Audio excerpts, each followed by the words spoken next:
pause. One, we got here around the same time, so we're kind of the same thing.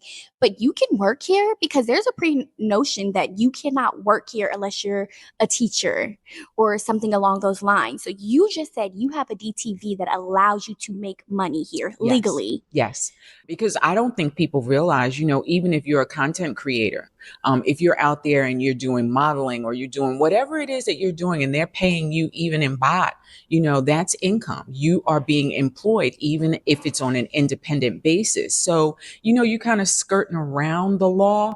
I'm too old for anybody to be knocking on my door for no crap like that. So I got the workcation DTV, which is 5 years. It did not require me to do soft power classes, cooking classes, education. I don't want to do all that. I'm retired. I ain't doing that.